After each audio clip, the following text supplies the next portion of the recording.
Good evening, it's Jules Wyman here from juleswyman.com. How are you today? How has your Monday been, or how is your Monday going? Or maybe you're not even watching this on a Monday. Maybe you're watching it, I don't know, on a Tuesday at midnight. I don't know. But wherever you are and whenever you are watching this, good evening. Actually, I'm going to take my glasses off and hope that I can read my handwriting because it's reflecting off the screen too much.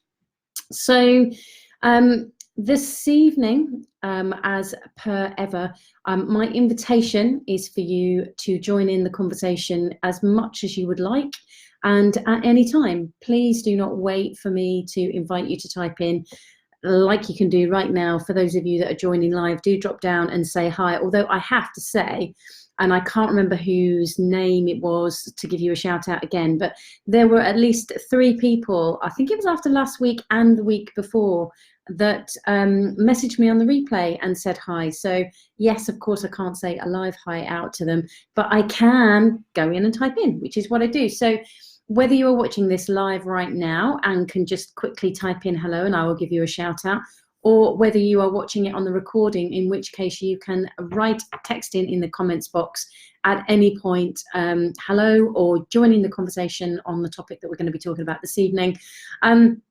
Yeah, and let's have a conversation. Somebody just did a thumbs up. I couldn't see who that was, so I can't give you a shout out because if I can't see the icon and they're very small as it whizzes up, I can't give you a shout out. That means you have to type in hello, and then I can give you a shout out and say hello. So this evening, I had a really fabulous conversation with more than 2 fabulous women today, but 2 specific fabulous women. Good evening, Jane. How lovely to have you here. You found it okay? But yeah, from a coaching perspective today, what I love when I'm having those conversations, especially on a Monday, is I am thinking about, are there any themes that I can take from this? Is there anything that I'm hearing that's common, that's sort of resonating around with other people? So whilst this evening's topic doesn't specifically come from them, it does come from something that's happened over the last couple of weeks with a number of people, not necessarily clients actually in this instance. So what I'm going to share with you this evening, probably quite fast, I started jotting down my top tips of what I wanted to share, and I suddenly realized that usually I aim for around about 3, because it's a 30-minute section that I've got with you. And yeah, I think 3 is a magic number, and it's a great way to, it's not overwhelming. There's various things in there. But as I was going through this particular thing of what to do when you don't know what to do, well, so far I've got 10. Good luck, everybody. And I'm going to do my best. Some of them won't take long to explain because they're very obvious and quick to go through, and the majority of them all feed on each other. So what I would love to know is, if you have a specific way, you out there watching and listening, if you have a specific way that helps you know what to do when you don't know what to do. So when you're stuck, or if you've got a decision and you're not sure what the right choice is, or you're finding yourself going round and round in circles. Good evening, Rachel. How are you? Long time no see. I hope you're well. So yeah, if you've got any top tips or anything that you've ever discovered that's helped you in the past, then do feel free at any point. Same on the live as on the recording. Just type in at any point. It's always a joy to get your thoughts and input as well. There was another like that went up there, and again I couldn't see who it was, but cheers. So same as you will do with anything on Facebook, any other things on Facebook that you love, and I hope, hopefully you do love this page. Can I please ask, by the way, for those of you who do watch this, please make sure that you like the page, even if you don't do anything else. It's helpful to be able to reach more people with the information that I want to share. And as I've said many times, and some of you are very, very bored of hearing this, I'm sure, the reason I do this is when I first started out, when I wasn't in a great place, I didn't have money, and there were plenty of people on my radar that we're giving out content for free. Some of them, yes, were promoting and selling things. Why wouldn't they? They're giving things away for free. Others were just giving things away, and some of it was extremely valuable and helped me out of a very dark place. So this is my way of paying that forward, because I can't go and say individually thank you to every single one of them. I can't even remember who they all are now. But this is my way of paying it forward. I actually watched a tiny bit yesterday of Cesar Millan, dog whisperer, who I always find that fascinating. And he was using a Chihuahua that he'd already worked with to train another Chihuahua that was misbehaving quite badly. And his whole thing was about if he helps a dog and the dog gets better, the dog has to help another dog. The dog has to pay it forward, which I thought was very cute. And that just reminded me, paying it forward. So like you would do with anything else on Facebook that you like, please do share, please do like the page, and let other people know. You know, the main way that this information gets out and helps is by you sharing it and helping others access information like this for free. So please feel free to share or invite people. You can tag them in this as well. Do this if you're watching live and on the replay. So without further ado, I'm going to go through these. If I am going too fast, then please do just let me know in the comments, slow down, or can you go back to number 1? I have actually numbered them, so I'm not going to get lost and know which one's which. And for those of you watching this, yes, I have got notes, because otherwise I would lose track of where I was going to go. Yeah, so if I do go too fast, do let me know. If you want me to recap on stuff, I will do my best to keep recapping every so often of where we're at. But the main purpose of wanting to do this is, obviously this is hard for me to know whether this is something that generic that's happening, because the kind of conversations that I have with people on a day-to-day basis, other than friends and family and colleagues side of things, is that people are, there are a lot of people seem to be making quite significant decisions, or wanting to make quite significant decisions in life, be that to do with changing career, giving up their job, going and doing something completely different, or retiring early, or moving out of a relationship, moving into a relationship. There's so many different things that people seem to be having big decisions about. So that's why I thought I'd title this about what to do if you don't know what to do. So hopefully this will give you some insights and some ways to play around with, see what works for you. These aren't a do step 1, then do step 2. It's not a chronological list that you've got to go through. I just do different things, and where possible, I will give you examples of where I've used some of these, because one of them in particular I know I used recently. So yeah, without further ado, for those of you who have just joined live, do drop down and say hi, because it's always nice to give you a little bit of a greeting from my lovely peacock. So number 1, I think one of the key things, if you really are struggling with knowing what to do to help you make a decision on something, is to sleep on it. If you notice that you are running it over and over and over and over in your head, then you're probably just going to be spinning your wheels like a car that's got stuck in the mud. So give yourself some space with it. And you'll have heard phrases like, we'll just sleep on it, or count to 10. Then the reason that these are important, and the reason that these are helpful, is because it helps create a state change. It helps you shift from one thing to another. So it's important for you to recognize that these things, quite often these things that are in common parlance are there for a reason, because there's a reason behind them. They actually do work. They're not just like old wives' tales or something. So the first thing I would encourage you to do is get a really good night's sleep. And that always helps create that state change, because you've literally gone from one state to another, which is awake to asleep and then awake again. So it can help. That in and of itself can be a really simple way of just going, do you know what, and openly be, I can't make a decision on this right now.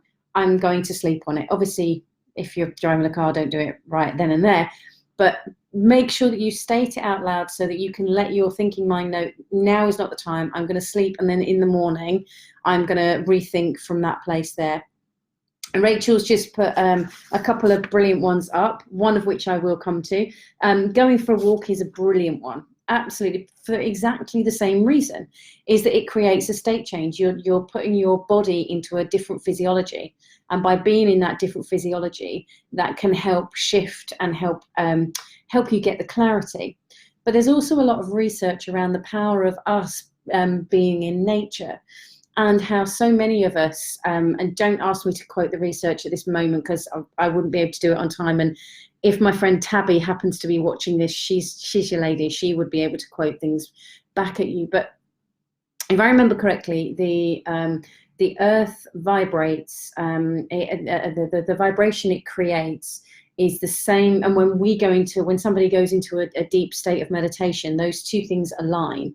And I think we've become so disconnected from the earth because we live in these concrete boxes, basically, that we're disconnected. We're not actually in touch with the earth at that moment in time, and we need to get ourselves grounded. So by going outside, having that walk in nature, you're going to be giving yourself that opportunity, and that will calm, again, like sleep does, it will calm your physiology down, which will help you have more clarity.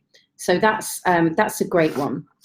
So that's number one. Because Rachel has mentioned the next one, or not the next one, but I'm going to miss out number two, and I'm going to go to number three so I can pick up on what Rachel has said, which is to talk it through with a friend. Now, the thing that I would say with this is it's great to have friends or family or colleagues that you can talk things through. The challenge that we have, and this is, and this goes across the board for everybody, and unless they work at it very hard, is that they have an agenda, and they may not even know what their agenda is themselves. So if you can, especially if it's an important decision, what you want to do is look for somebody that you can talk it through who is neutral. Now, that doesn't mean to say that you have to come and hire a coach. Don't get me wrong, that's fantastic, and I enjoy working with people to help them get clarity. But sometimes it can be around going and finding a colleague, completely different colleague at work that you maybe don't really know very well, but you feel like you can have a bit of a chat with them about, or maybe a cousin that's twice removed, so it gives a bit of distance. Because whether somebody means to or not, if you think about it, for those of you that are parents, your child comes to you with a problem or something they've got to make a decision on. It's actually a challenge for us not to add our bias to it. And so many of us have unconscious bias. And if you don't, then I don't believe you. I don't think, quite frankly, because we all do, including myself. So we need to be very aware of that, because that will imprint. If we're having a conversation, we will do our best to be neutral. So if you're the person that somebody's talking to and they're asking for your advice, is do your best to not give the advice, and do the best to ask them questions, and actually just give them the space, let them have the space to talk it out, and be there for them, and encourage them. Is there any other thing? Is there any other way of looking at this? Are there any other options? Are there any other possibilities? And start looking at it in all sorts of different ways. And actually then what you then can end up doing is actually holding a space for them to explore it for themselves. So that's where I would give that clarity, Rachel. But thank you for both of those. You're on a roll, my lovely. You're on a roll. Number two that I was going to say, but doesn't matter if they've been flipped around. They're in no particular order, really, other than the ones that just came out of my head. And this is the one that I have used recently. You can either, yes, I have. Please bear with me. And I can show you what I mean. You see, if I'd have been organised, I would have done this and actually had a coin to hand. But there we go. So what you can do is you can, especially if you've managed to whittle your decisions down to two things, is you have one on one side and you put that this is decision A, and then you turn it around and go, well, this is decision B. And then you do the wonderful thing of tossing that coin. Now, before you look at it, so you keep it covered over, before you look at it, notice if anywhere in your body you're willing it to be, I really want it to be B, I really want it to be B. Because if you've got a pull towards either way, then that's where you will actually, that is your decision. And interestingly enough, I've done this with clients before now, and I've tossed and I've gone like that and that. I've gone, before I tell you what it is, and I've had a sneaky peek, I will say to them, you know, what do you want it to be? And they'll go, well, I kind of want it to be heads. And I go, oh, okay, fair enough. And then put the coin away, because ultimately it doesn't matter. If that's their decision and that's where they're pulled towards it, that simple little game really can help you give clarity and very quickly give you that pull. Because if you then look and you notice there's then you know that you want the other one anyway. So rather than the coin be the thing that makes the decision for you, it can help you get an insight into actually where you're more drawn towards. So the other thing that you can do with that, and this is what I did recently, is I had the option for 2 dates to do something. I think it was the 25th and the 26th. And there was no particular reason for me to choose one or the other. So I just got 2 pieces of paper. I wrote 25 on one, 26 on the other, folded them up, mixed them around as many times as I could so I couldn't remember which one was which, and then put them down, played with them a bit more, and then picked up one, threw the other one away and went, right, this is whatever this one is the date I chose. And that's the date I've chosen. So it's, rather than putting any pressure on myself, I just tried to make it fun, because at first I was trying to work it out and was, you know, how were the stars aligned, and did it all of that kind of stuff, and then just thought, actually, do you know what, I'm just gonna pick one and go with it in that sense, rather than making it any bigger than it needed to. So there's another. So we've got what we got so far with, well, the ones that with Rachel adding in about going for a walk. So that's 4 so far. I hope you're keeping track. Excuse me. Good evening to those of you who have just joined live, by the way. Do drop down and say hi. So far we've had To Sleep on It. Rachel's one of going for a walk, getting outside, being in nature, I think is a great one. Talking it through with somebody who's neutral. The coin toss or the paper choosing. Number 5, I'm going to get confused now because I've got it different numbers because I've had a dual one in Rach. So number 5, my number 4, is wait. Because actually what people can quite often do is they try and force themselves to make a decision about something, when in actual fact now may not be the right time for you to make that decision. And it might not necessarily mean because you do or don't have enough information. It may just mean that now is not the right time. So just wait. If you're really churning yourself up, if there is no time pressure, just let it go and go, okay, I don't know what the answer is right now. When I know that I feel stronger, or if the time pressure comes in and I really need to make a decision, then different thing. That's when it will shift. But until that point, let it go. Just let it go. It's absolutely fine. No need. Just wait.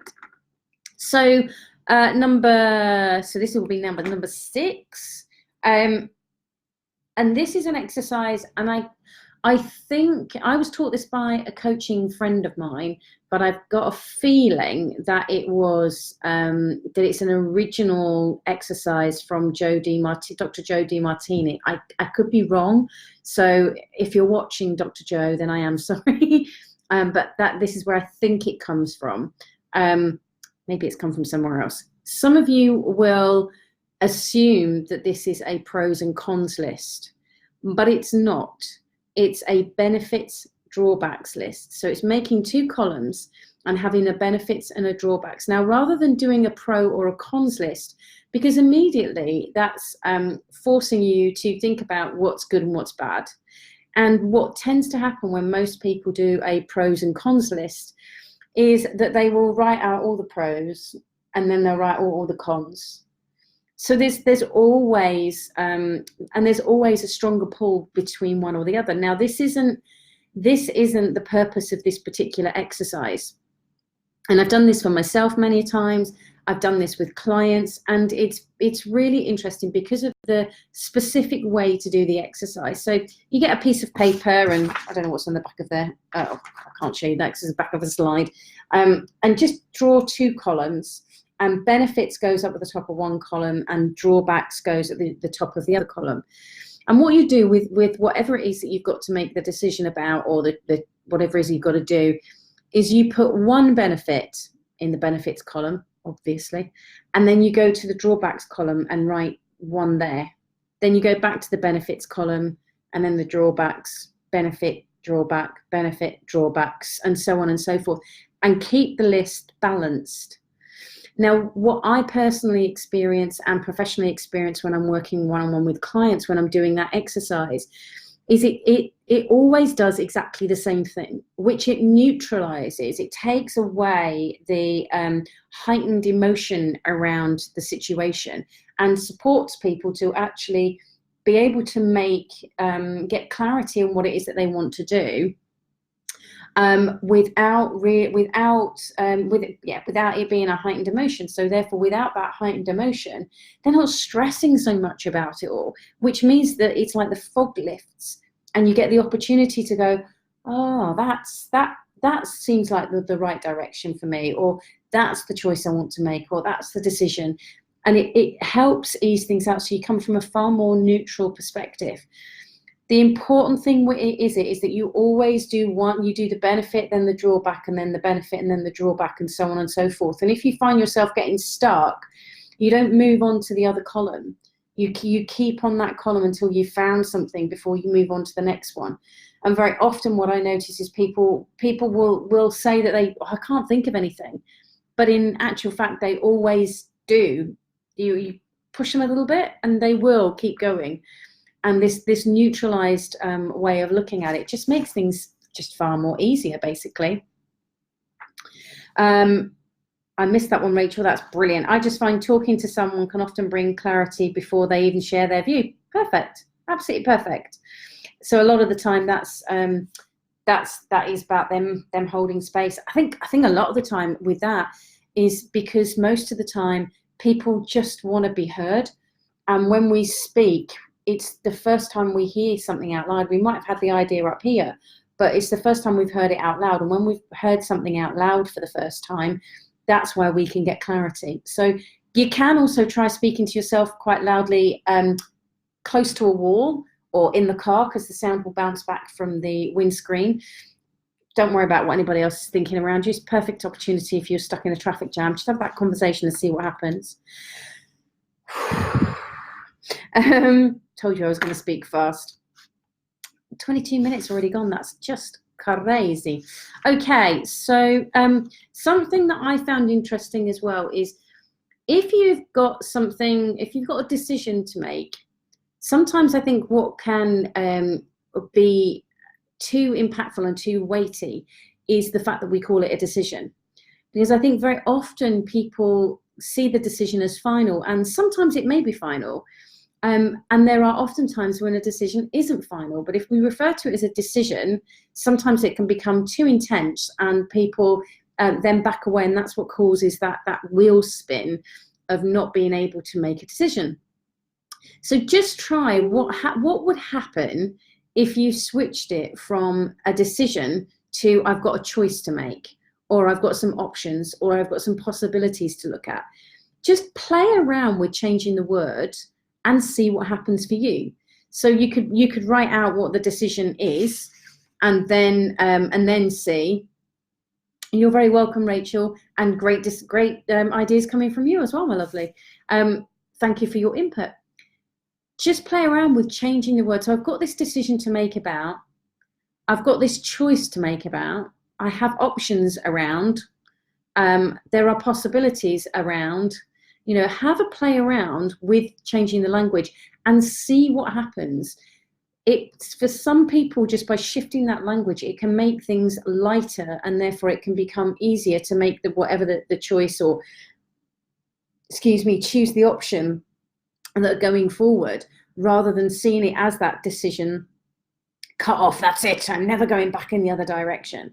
Sometimes it can work to have it as a decision, to know that no, this is it. That's what I'm deciding to do. It's not that any of these are right or wrong in my view, but it is about helping you get moving and make those steps forward. So if you know that you're spinning your wheels, just have a play around and see if just changing the word helps to shift for you the ease with which to know what it is that you want to do. I'm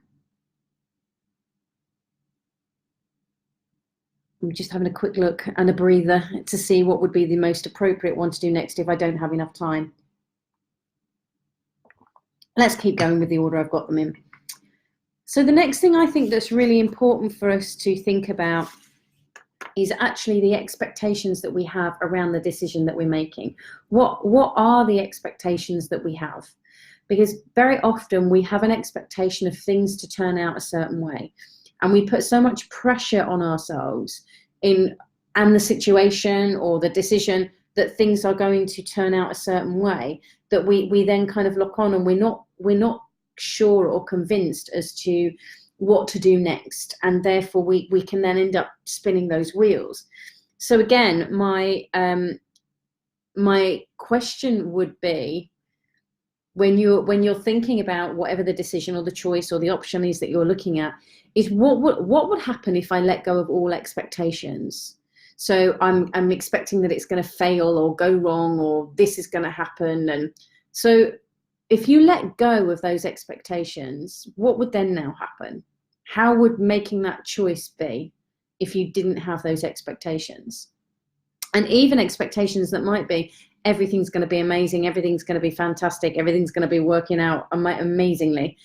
Rather than having those, just to help you get through the process, is just let go of all expectations and then see what would happen, and see for yourself. By letting go of that story around, well, this has to happen or that will happen, which I find fascinating, the amount of us that assume we know. I'm going to get slightly political, but not with a political slant, but I find it fascinating how many people know what's going to happen now that we have left the EU. How do we know? Who got the crystal ball? Because I didn't see it. Anyway. Didn't know they use crystal balls in politics, but apparently everyone knows what's now going to happen. Fascinating. But I think what happens for us when we let go of those expectations is that we can then start to trust and actually have faith in whichever choice. Somebody once said to me a long time ago, and this has really helped me, that whatever choice you make is the right choice. It's the right one for you in that moment with the information that you have. And so trust yourself that things will unfold in a way that's going to be helpful for you. What? But that did make a big difference. It made a significant difference for me to be able to just let go of my expectation around something, and just trust that, okay, I don't know how something's going to work out, but what I can do is I can recognize that X is the decision that I want to make. And as much as I'm nervous, uncomfortable, not sure, uncertain of that decision, I'm going to do that. I'm going to trust myself to do that. And I'm going to trust that whatever happens on the other side of that, I will be able to handle it, work it out, find a way. And what I find fascinating working with clients is that whenever I talk about this and talk about them finding a way, that's their answer. You know, how did you manage to get through, you know, really tough stuff? And they're, well, you just find a way, don't you? And I think that's so important for us all to remember, that whatever decision you make, you will find a way. You will, whatever happens, you'll find a way, or you won't, but you will. So just be aware of that when you let go of those expectations, it can, making those decisions then can connect with trust so heavily. And trust, for those of you who have watched any of my videos or have worked with me or whatever, in whatever capacity, will know that confidence, the root derivation of the word, is with trust. So therefore, if you're struggling to make a decision, very often it is linked with confidence, and therefore with trust. Can I trust myself to make the right decision? Can I trust myself to handle the outcome? Can I trust myself to get it right? You know, there's all these different criteria that we're putting there. So when you let go of those expectations and just trust yourself anyway, it makes a significant difference and can help shift things a lot for you. I'm not sure who did a load of thumbs up then, but it's obviously making sense and resonating with somebody. So thank you very much. So, I'm just going to say one more, which is one that I've said before, but I'm going to say it again, which is wait. Because what if now is not the right time for you to make that decision? And it's so important to remember that all of these things are helpful to help you get clarity. And if you're still not getting clarity, what if now, as love's going up now as well, what if now is not the right time to make that decision? What if you do just need some space back from that? Very, very simple thing for me. I had decided on Saturday morning I was going to get up early and I was going to go for a walk, because it was meant to be sunny on Saturday morning here. And I thought, right, I'm going to get up early and I'm going to go for a walk. And I woke up and I was like, do you know what? For some reason, I feel like I'm still going to go for a walk, but I'm just not going to rush and go as early as I was going to go. And so I just trusted that instinct to just chill out in bed for a little bit longer. I wasn't asleep. I was just sat reading and meditated and did all of those things. And then I can't remember how long afterwards I made that decision. My phone went, and it was a friend of mine who had had a bit of a tough week last week. And I just said to her, how do you fancy going for a walk? And she went, oh, that would be perfect. Now, if I'd have got up and done what I decided the night before, then I would have already been on the walk and therefore wouldn't have been able to spend some time with her. So sometimes we need to have that flexibility of trusting our intuition and making those decisions. So, told you I was going to be talking fast. Hey there, Lynx. How are you doing, my lovely? I hope you're well. So I'm just going to whip through those as quickly as I can, just so that you've got an overview of what we've been talking about this evening. Is what to do when you don't know what to do, how to make those decisions. Is 1, sleep on it. 2, you can use the Toinkos. Oh dear. Coin toss. Oh, I made a boo-boo like that in a podcast that I was on last week. I can't wait for that to go out. Thankfully, it was with a friend and he pointed it out and we had a good laugh about it. You can do the coin toss. You can talk to a friend. You can go for a walk. You can put it on pieces of paper and choose that way. You can, when you talk to somebody, make sure it's either that they're holding the space and you're talking it out, or it's someone who's neutral. Wait, because now may not be the right time for you to make that decision. Use the benefits drawback exercise, but make sure you're doing filling one in each column at a time. Change the languaging. Maybe it's around, instead of thinking you've got a decision to make, it's you've got some options to choose from, or you've got a choice to make. See what happens there, see if that makes a difference for you. Drop those expectations. What happens when you drop all expectations from making the decision? What happens then? What would happen if you went in to making the decision with full confidence and trust? How would that be for you? And finally, wait. Again, what if now is not the right time for you to make that decision? And sometimes I think we can put ourselves on quite a significant time pressure. Oh, we have to do this and we have to decide that now, because you know the world of this and emails and all of that is like, right, I need to decide right now. When in actual fact, sometimes sitting and waiting can bring a magical walk with a friend that you never expected to have, or a phone call that you didn't expect to receive, or a different opportunity. And I do know somebody who did this in relation to a work thing, and actually they were being offered a job. They weren't sure if they wanted it or not, so they sat back and waited and waited. No, I'm not talking weeks or anything. I think it was only like a day and a half, but because they hadn't come back to them, the person came back and went, actually, we've been thinking about it, and they added 2 more benefits in, and they were like, okay, that shifted it quite nicely and made it easier for me to make a decision. So sometimes it can really work in your favor with waiting. I'm not saying that's a guarantee that's always going to happen, but just by waiting sometimes can give you the clarity. I hope that you have found this evening helpful, ways to find out what to do when you don't know what to do. If you have, please, please, please give this page lots of likes, share it with friends, invite them to come and like the page. Give this video lots of likes and help this reach even more people. Share it with people. You can share it privately with them into their message box, or you can share it to your page, but please do share it or tag people in it if you think that you know people that would find this beneficial. And then send me your bank details. No, I'm joking. Well, you can do if you like. But I hope you have found it of value and useful. There's loads of different emojis going up now. I can't see who they're all from, so I can't thank you. But I hope you have found it useful, and I hope to speak to you. Now, let me just double check before I say that next week, because I know that there's one Monday in February that I will not be able to do. So no, I will be around next Monday, but it's the Monday after I won't be able to do. So in the meantime, in the world where you can be anything, please be kind and share that kindness with yourself and with others. And I look forward to catching up with you next week. Take care. Bye.